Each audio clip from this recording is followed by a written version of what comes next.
अब हम लोग नीचे तरफ से देखते हैं, ठीक है ना। नीचे तरफ अर्थात हम लोग क्या बोलेंगे, दाएं तरफ से। क्लियर है? तो दाएं, यहाँ याद रखिएगा, यमुनोत्री ग्लेशियर से एक नदी निकलती है और उस नदी का नाम है यमुना। कौन सी? यमुना। कहाँ? उत्तराखंड। ये हिमाचल प्रदेश का बॉर्डर छूते हुए उत्तराखंड होते हुए ये उत्तर प्रदेश में कहाँ जाकर के मिलती है? इलाहाबाद के पास। जहाँ मिलती है वहीं पे अभी हमने बताया कि कुंभ का मेला लगता है। चलिए, यमुना की एक सहायक नदी है चंबल। कौन सी नदी? चंबल। चंबल के क्षेत्र से, चंबल के पठारी हिस्सा से एक चंबल नदी निकलती है। कोई दिक्कत? चंबल के बाद हम लोग चलते हैं तो फिर दूसरी नदी है, याद रखेंगे, इस नदी का नाम है बेतवा।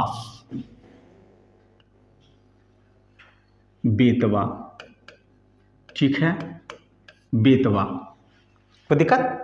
उसके बाद एक सहायक नदी है केन।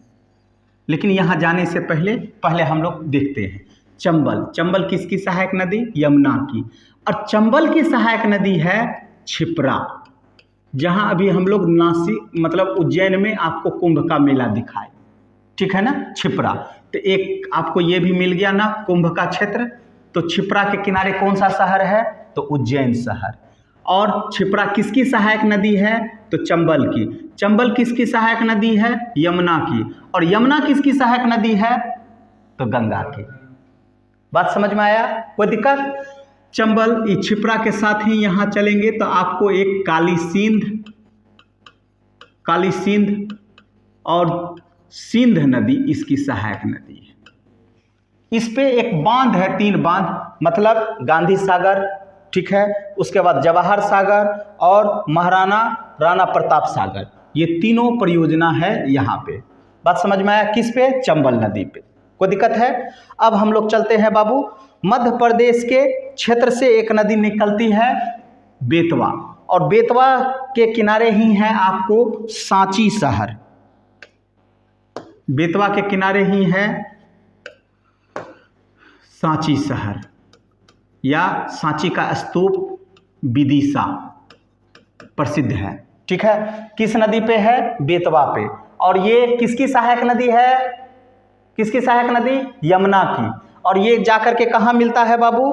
तो ये जो है फतेहगढ़, ये आपको औराय एक जगह है वहाँ मिलता है, और ये फतेहगढ़ में जाकर के मिलती है।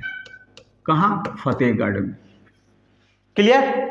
कोई दिक्कत? चलिए नेक्स्ट, उसके बाद मेहर के क्षेत्र से मेहर नदी या केन नदी निकलती है, जो किसकी सहायक नदी है? तो यमुना की, ठीक है। और ये कहाँ जाकर के मिलता है? सूरजगढ़ के पास। कहाँ? सूरजगढ़ के पास। सूरजगढ़ के पास। चलिए, ये आपका हो गया चंबल, बेतवा, केन किसकी सहायक नदी? तो यमुना की। किसकी सहायक नदी? यमुना की। कोई दिक्कत? यमुना किसकी सहायक नदी? तो गंगा की। क्लियर? अब ये वाला जो है क्षिप्रा, काली सिंध, सिंध किसकी सहायक नदी? तो चंबल की। चंबल यमुना का। दिमाग में इतना सेट रखेंगे बाबू, ये कंफ्यूज कर देता है, ठीक है ना। यहाँ जो प्रश्न पूछ देता है वो यूपीएससी में ऐसे स्टेटमेंट, सत्य कथन पर विचार कीजिए। यमुना गंगा की सहायक नदी है, दूसरा चंबल गंगा की सहायक नदी है, तब वहाँ पे दिमाग कंफ्यूज हो जाएगा। तो याद रखेंगे चंबल किसकी सहायक नदी? तो यमुना की। और यमुना किसकी सहायक नदी? तो गंगा की। क्लियर है? कोई दिक्कत है यहाँ तक? नहीं। चलिए अब आगे बढ़ते हैं हम लोग। यहाँ पे आपको अमरकंटक का पठार है। यहाँ पे क्या है? अमरकंटक का पठार है। अमरकंटक का पठार। और अमरकंटक के क्षेत्र से 3 नदियाँ निकलती हैं। इधर चलेंगे तो नर्मदा, इधर चलेंगे तो महानदी, और एक दक्षिण से उत्तर की ओर जाती है, और उस नदी का नाम है सोन नदी। कौन सी नदी? सोन नदी। सोन नदी कहाँ जाकर के मिलती है? पटना के पास। बात समझ में आया? तो पटना के पास, मतलब ये अमरकंटक के क्षेत्र से 3 नदी, नर्मदा, महानदी महानदी और सोन। ये सोन किसकी सहायक नदी है? तो गंगा की। जबकि ये महानदी स्वतंत्र रूप से बंगाल की खाड़ी में गिरेगा और नर्मदा अरब सागर में गिरेगा। लेकिन ये स्वतंत्र रूप से कहाँ जाकर के सहायक बन जाएगी? तो गंगा की।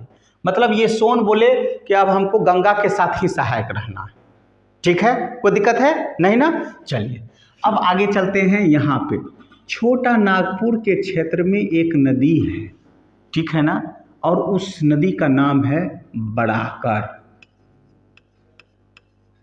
कौन सी नदी? बड़ाकर। फिर एक सहायक नदी है, बड़ी नदी है दामोदर। बड़ाकर और दामोदर के बीच में ही बना है, मतलब जहाँ संगम है वहीं पे है डीवीसी परियोजना, दामोदर वैली कॉरपोरेशन। कौन सा? Damodar valley corporation. ठीक है, दामोदर और बड़ाकर के संगम पे ये बना हुआ है। ठीक है, और ये किसकी सहायक नदी है? गंगा की नदी। याद रखेंगे, पूरब में निकलती है और पूरब में जाकर के मिलती है। दिमाग में सेट रखेंगे ये नदी। तो दामोदर किसकी सहायक नदी? दामोदर किसकी सहायक नदी? गंगा की सहायक नदी। कोई दिक्कत है नहीं ना? जहां मिला वहीं पे क्या है? डीवीसी परियोजना। कौन सी परियोजना? डीवीसी परियोजना।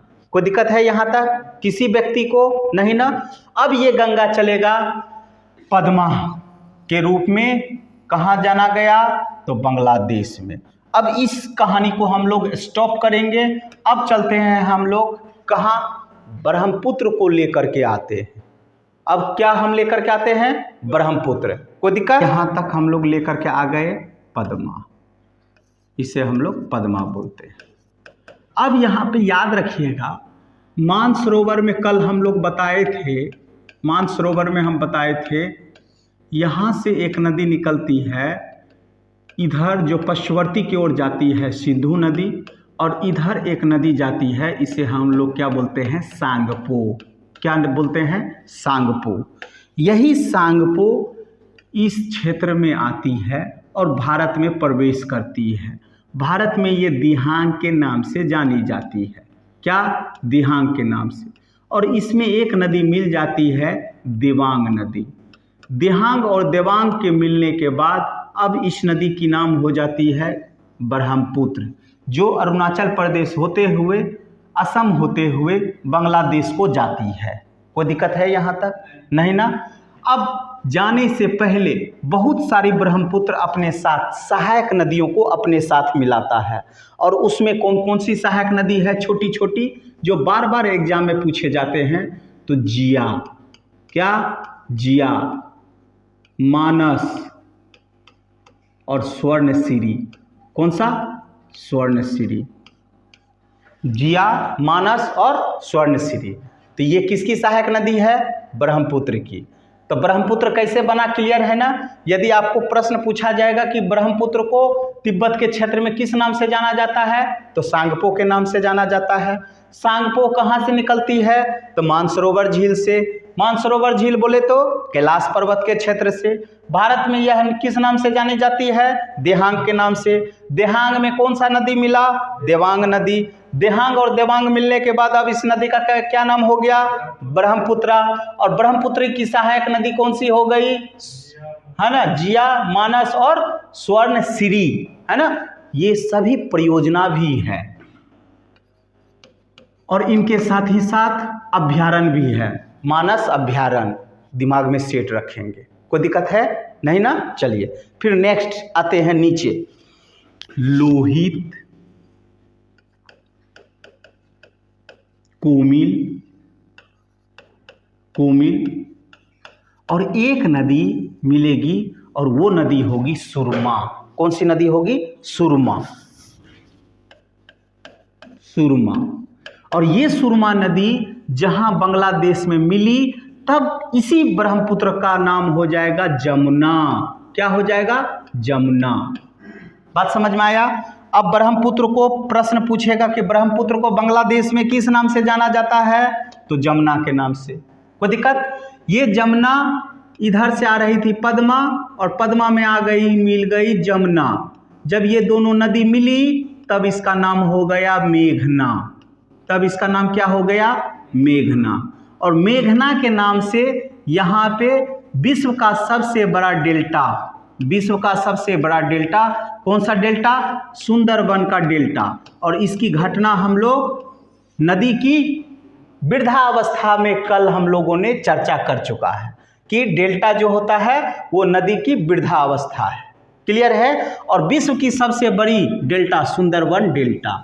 ठीक है। सुंदरबन में क्या पाया जाता है, सुंदरी वृक्ष पाया जाता है। और सुंदरी वृक्ष के कारण ही इसका नाम क्या पड़ा, सुंदरबन का डेल्टा, जो क्या है विश्व की सबसे बड़ी डेल्टा। कोई दिक्कत है नहीं ना। चलिए एक बार इस तरीके से आपका गंगा हो गया। और मेरे ख्याल से इस तरीके से आप लोग गंगा तंत्र को यदि पढ़ते हैं, गंगा और ब्रह्मपुत्र तंत्र को, तो हमें नहीं लगता है कि कोई भी प्रश्न किसी भी एंगल से आपका छूटेगा।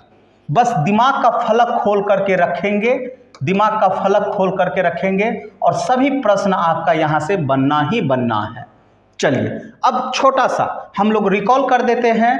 अब रिकॉल नंबर 1 कि ये सबसे पहले हम लोग प्रयाग के बारे में जाना, विष्णु प्रयाग, नंद प्रयाग, कर्ण प्रयाग, रुद्र प्रयाग, देव प्रयाग। और ये यूपी, बिहार, झारखंड, झारखंड में याद रखेंगे ये साहेबगंज से क्रॉस करती है, साहेबगंज से। झारखंड का एकमात्र जिला साहेबगंज जहाँ से गंगा नदी गुजरती है। फिर ये क्रम में हम लोग देखें और देखने के बाद ये देखें कि गंगा नदी इस तरीके से आपको आया, मतलब इसकी सहायक नदी हम लोगों ने देखा, रामगंगा, गोमती, घाघरा, गंडक, कोसी और महानंदा। नीचे तरफ से यमुना, यमुना की सहायक चंबल, बेतवा, केन, फिर सोन और फिर दामोदर। फिर हम लोगों ने ब्रह्मपुत्र को देखा और ब्रह्मपुत्र को देखने के बाद ये पद्मा में जाकर के मिलती है। तो ब्रह्मपुत्र किस नाम से जानी गई, सांगपो के नाम से।